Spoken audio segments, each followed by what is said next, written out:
strange political views, I would say, in this political culture, like in Finland, but it exists now in the parliament and with a quite considerable number of seats, and also in the local governments. The same if you look at France, the French presidential elections, Madame Le Pen, she got in some French regions the votes in the presidential elections up to 35%, which is really alarming, and I'm not speaking about Belgium, Netherlands, or even Sweden. So, and of course there are some parallel elements, what I think is supporting the continuation of the crisis in Europe, and these questions need to be also addressed on the highest level. Doesn't matter if you are a woman or a man in politics. What have been these responses on the European level? You all know that the banking union now, what was just decided yesterday, is one measure perhaps what will guarantee to people more safety in connection with the banks and banking systems. My country has experienced in the beginning of 90s quite a drastic bankruptcy of banks. And this was really very, very difficult time, because the savings of private persons or companies, they just went to the air. And of course, nowadays in the European Union, 20 years later, these kind of things should not happen. And of course, everybody must be more responsible, and definitely banks are in the center of this responsibility. So we expect that the banking union will start to work from March or later spring next year. And some other measures what the European Central Bank has been taken this year have been able to stabilize a little bit. And of course the ESM European Stability Mechanism, what was established between the Eurozone countries to guarantee then those banks or countries some financial aid to help them out from the most difficult situations. And perhaps also interesting to see again some figures. These are all the statistics is coming from Eurostat from October and November, the latest figures. Then you see that the unemployment in average, it's not that threatening yet if you see the average. But in some countries, it's really very high and causing a lot of turbulence in their economies.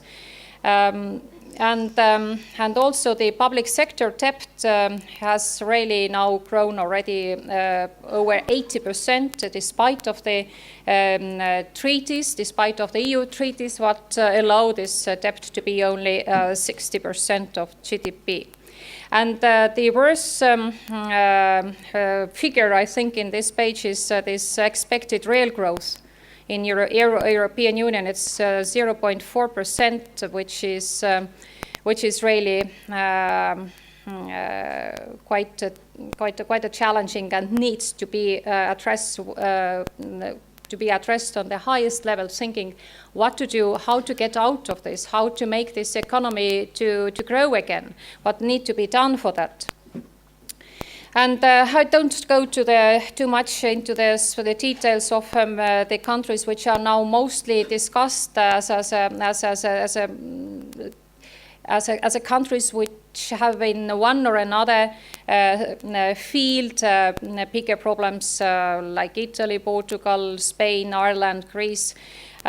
Just to show Estonia, which is my own country, which is of course very small. It's only 1.3 million people, and in small countries also the economy can be organized in easier way, I would say, if there is a right political decisions in the field of economy done.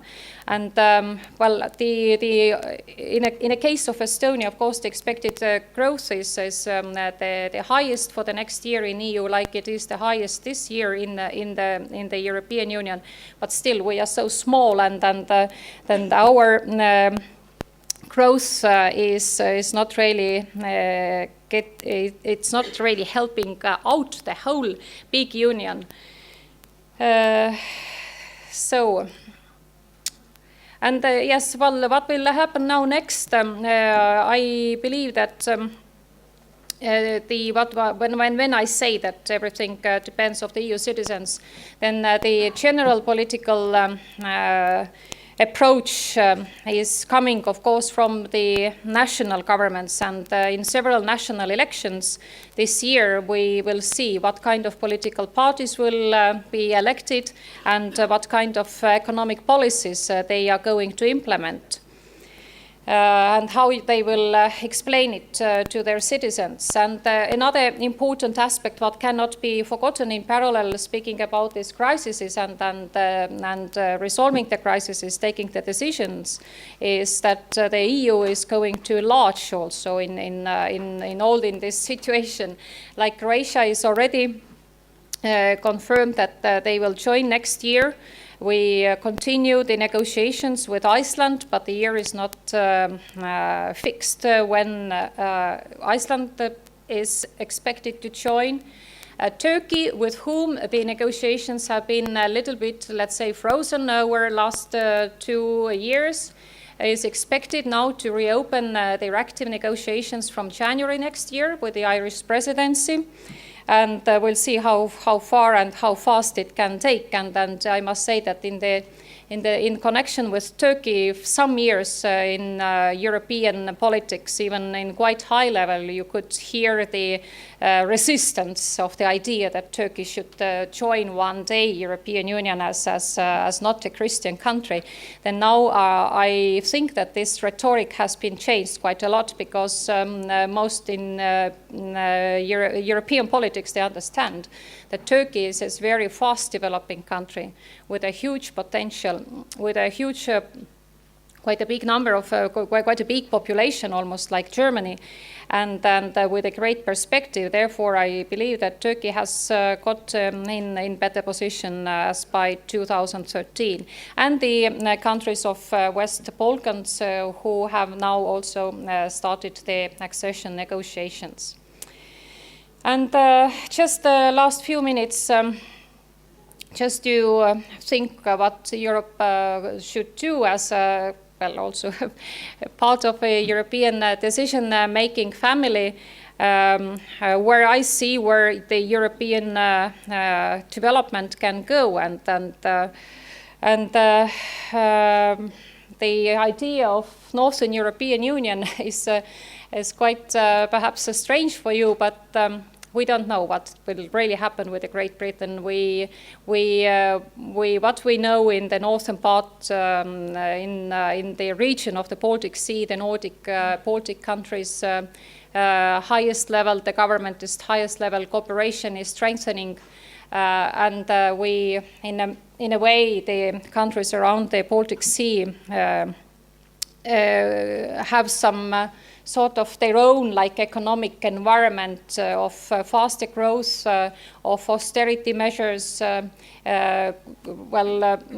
relatively good sustainable economic growth, and so on. And we don't know what will happen in 10 years.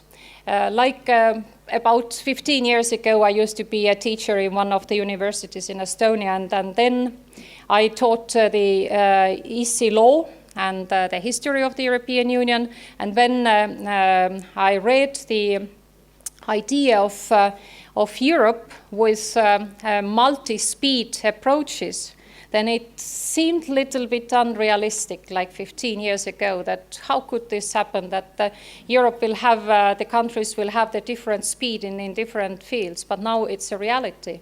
Now there is a core Europe of Eurozone countries of 17 members. Then there is like a second round of this core zone, which are the countries who still want to join Eurozone. And then there is a third part of countries who say, no, we don't want to join Eurozone at all. And this is reality. So European Union has been always a developing organization.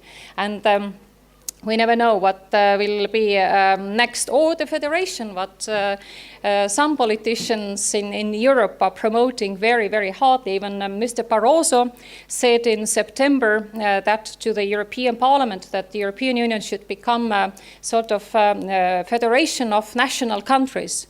And you should have been there to listen some real federalists really criticizing him so strongly that what kind of national countries federalism? This must be a true federalism without any national, even mention national countries. So there is a debate of the future of Europe, and this is exactly like I said, Northern European Union, the federation is exactly the same, similarly theoretically discussed future, but at the same time as being a political decision maker and discussing these things with my colleagues, then this is one or another way every day on the table, and we should think about it. Yes, and I'm concluding here as a liberal politician. I'm always working and speaking in favor of the real economy, the real liberal economy, free market economy, where I see that what we should do to get out of this crisis is first of all to prioritizing the entrepreneurship, because only companies, only the firms are the ones who can bring the growth, who will create the jobs, because many people like to speak about just expenditures and the higher taxes and taxing richer and taxing entrepreneurs. In my view, this is a wrong policy, because we should exactly think that the making the favorable conditions, convenient conditions, comfortable conditions for businesses in Europe is a top priority. Otherwise, those who are still left here will leave to the better places in the world, where they find better conditions for their developing their businesses. And of course, I'm also very much in the boat with Angela Merkel in the way that I say that the state budgets should be balanced, and that means that, of course, the public sector expenditures should be diminished, and not little bit, but quite a lot. And that means also the reform of the social sector, all the kind of social aid, pension system, and so on. And how to do it, like cutting the public sector expenditures, there is absolutely, I'm convinced now here that this e-governance system, what my country is now implementing like 10 years, this is the e-governance. It's not only that the e-government means that the government ministers are sitting behind the computers, but it's a e-governance, and I know Georgia is also doing very well in this field. I've seen it last summer myself twice in Tbilisi and other places. So the e-governance, what means that the whole, everybody is online. The children are taught the computers since the very early years from schools, and it comes to the private persons, it comes to the local governments, it comes to the governments to the highest level, and makes simply life easier. It makes the state apparatus much cheaper.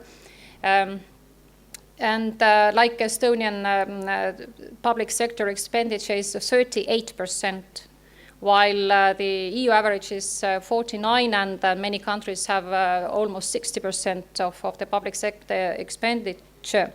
If that would be the case, on the European level we will manage to introduce the e-governance, then I think this could be also one solution. Actually, the positive sign is that the European Commission today is working for the digital market policy, and again Nelly Kroes, who is also a woman in European Commission, the decision maker, she's working on that very hard, and also in the European Parliament we also try to promote the idea of e-Europe. One day I believe we will have it, hopefully next 5 years we may see already some results in this field. So, and here I stop. Thank you very much. It was a very comprehensive presentation and brilliant. I congratulate you on behalf of the audience, and I ask the audience to join me to thank you.